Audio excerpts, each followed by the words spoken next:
পর্ব ১০২। যা কিছু ক্ষতিকর মনে হয় তার অনেক কিছুই কল্যাণকর।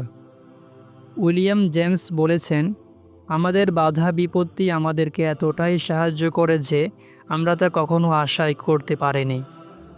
যদি ডস্টয়ইভস্কি ও টলস্টয় দুঃখ দুর্দশাগ্রস্ত জীবনযাপন না করত, তবে তারা তাদের কালজয়ী পুস্তকাদি লিখতে সক্ষম হতো না। অতএব এতিম, অন্ধ ও দরিদ্র হওয়া বা গৃহ ও আরামায়েশ হতে দূরে থাকা হলো এমন সব অবস্থা যা আপনাকে অর্জন, খ্যাতি, অগ্রসর হওয়া ও অবদান রাখার পথে পরিচালিত করতে পারে। একজন আরব কবি বলেছেন, আল্লাহ বালা মুসিবতের মাধ্যমে অনুগ্রহ ধন্য করতে পারেন।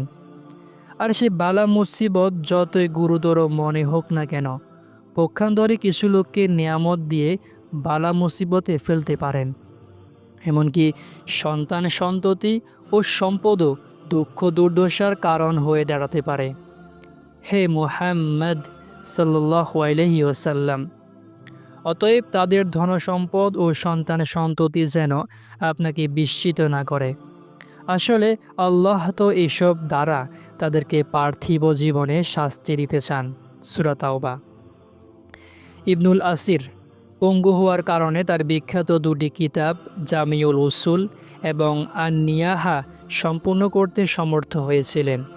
সারাকশি তার সর্বমহলে সাদরে গৃহীত ১৫ খণ্ড কিতাব আল মাবসুদ কুফের তলদেশ থেকে বন্দী থাকাকালে লিখেছেন।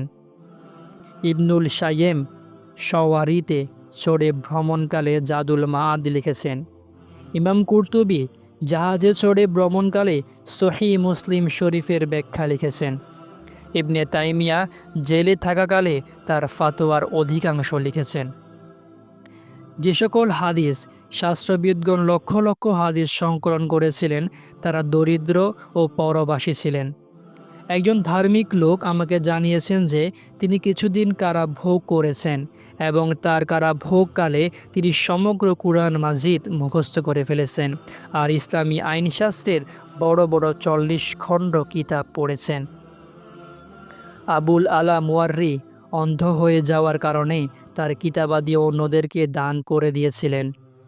তোহা হোসাইন তার দৃষ্টিশক্তি হারিয়ে ফেলার পরপরই তার প্রসিদ্ধ পত্রিকাবলী ও পুস্তকসমূহ লেখা শুরু করেছিলেন।